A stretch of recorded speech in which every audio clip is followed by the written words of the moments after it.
Yep. Hello, everybody. Welcome back to another episode. I'm back with Lanisha today. So she's an entrepreneur and a vegan. So again, thank you much for being here. It's a pleasure to have you again. Thank you very much. Thank you for inviting me. Thank you for doing this. Yeah, it's my pleasure again. So before beginning into or having any kind of Q and A or getting into any kind of question answer session or any kind of discussion, why don't you introduce yourself and your work and what you do? Yeah. All right. So, hi, I'm Lanaisha. I am a co-founder of Terra Bloom Thrift, which is a thrift store based in Mumbai, and we operate through Instagram most of the times. And we're thinking of soon launching our own website. Whereas me, I am an artist and a vegan since past 5 years, and I've been into sustainability and climate change and talking about slow fashion since the past 2 years. So on my way to even launching my own website regarding my blog and my art store, and even soon launching my jewelry store as well. So that's about me. Okay, great. And that's really wonderful to know that you've been vegan for 5 years. Kudos to you for doing that. It's really wonderful. Thank you. And yeah, so what's your what was the main intention of you starting your venture, and how did all everything begin? How did you start? Okay, so when it comes to sustainability and slow fashion, thrift store and thrifting is the easiest way people can start. But thrift stores as a concept in India was not that introduced well. It's still not. People don't really know about it. But at the same time, there are hundreds and thousands of people who do know about it, and it's a very niche concept. And I wanted to start. So once I started researching, I ended up coming to know that there are actually hundreds of stores on Instagram who are Indian, which are Indian, and they have their own like thrift store businesses and all. So I was just like, why not? This is something I'm passionate about, fashion and everything. Why not just go ahead and do it? But I couldn't do it myself. And my friend also wanted to do something along the lines of the same thing. So we just ended up doing it together. She operates from her house in Delhi while I'm in Mumbai. So we operate from two different areas in India. And it has been 2 years, if I'm not wrong, right? No, with my thrift store, I just started it in July 2020 during the lockdown. Okay, great. Sure, thank you for sharing that. And what was the main reason only to make fashion sustainable, or there were any other stuff you also were thinking about? Okay, so India and Indian culture, we who most of our culture is of hand-me-downs. Like you wear your brothers, like older siblings and everyone's. And I do that. Like my whole life I've been doing that, but I don't have a place for my clothes to go beyond. Like I get all of them, but I don't get to send it across. So I really wanted to, just declutter and being a minimalist that I am, I just wanted to, give a new home to all the pieces that I have that I did not even wear, and they were very good quality. So that's how it actually started for me, and that's how I really wanted to get into it. And then I came to know about, the whole sustainability fact and how fashion is one of the most and one of the biggest polluter in the world when it comes to carbon emissions. So that's really what drove me forward. Okay, great. And starting in start a venture, I think I even started my venture around July, so it is around the same time which you. That's great. Yeah, so coincidentally we started at the same time together. So what has been one difficult stuff for you, you know figuring out how to find people and customers. Of course, maybe you would have friends who would have helped you out in the starting it with it.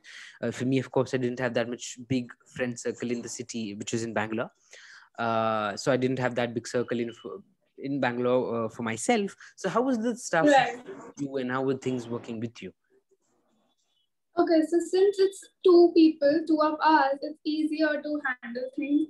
And when we started out, of course, we reached out to all our friends, like, hey, so please support us. We started this new thing. And they were like, yeah, they shared it across and stuff. But when it come to first client, first customers, and first, like, the people who bought it, they were all thrifters, avid thrifters that came from other stores. So what we did initially is that we reached out to a lot of thrift stores and asked them if they would give us a shout out. And that's how we started.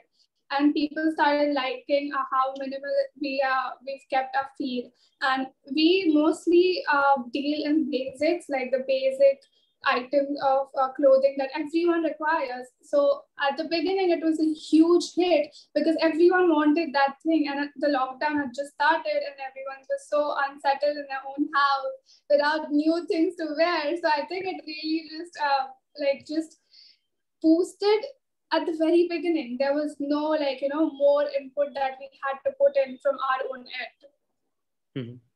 Okay, great. And as you were saying, it's a store which is thrift, and we try to keep minimal and small, try to reuse things which we never used and were good quality. Yeah. Now sometime you become big, and then you will be unable to use things you had, and everything is over. So where will you stock up your stuff, and how will things work that time for you? Yeah. Okay, so for me, my own stock hasn't completed, it hasn't finished yet, but my partner, it has. So there's a huge market in India which people don't know of. It's when big stores like Levi's or H&M or all these people, they manufacture in like a huge quantity. So it's called a market surplus. And some of the items are not selected by the end of it, and they are just discarded. So all these wholesalers, they buy these stuff, or they just take it from these brands and they sell it to retailers. And that's how thrift stores work. They buy it from wholesalers who buy it from big brands. So it's not new stock, it's used stock or discarded stock, which is now being given home to this. And that's why it's pretty affordable, because it's all like it's new, but it's not the biggest or the main designs that have been out there.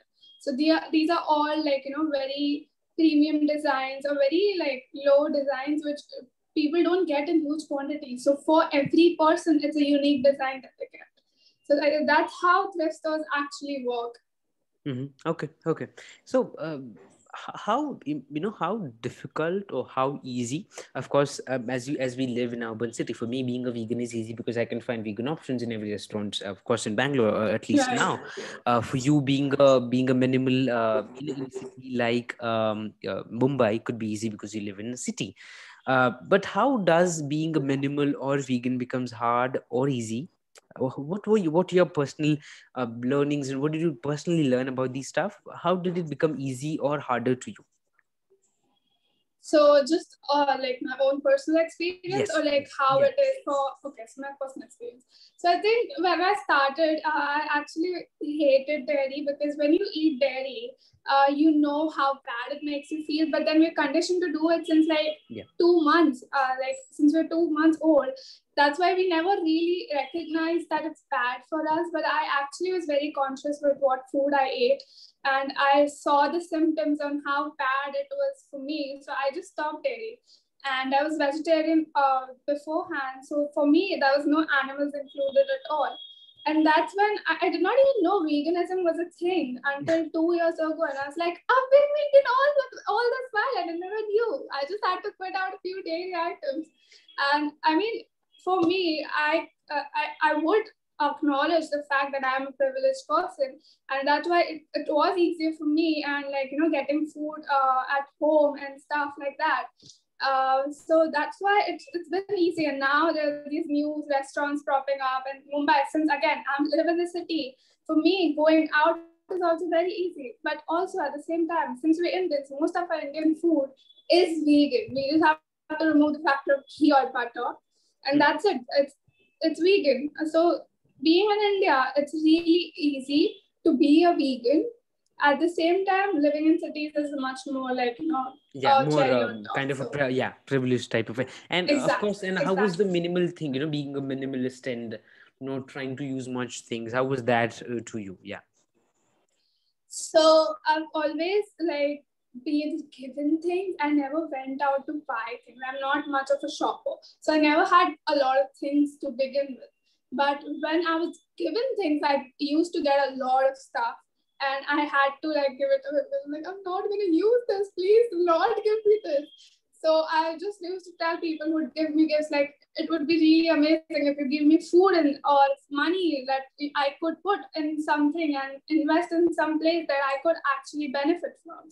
So I just started telling people to, convert these things from materialism to values, or like something that could be beneficial to me.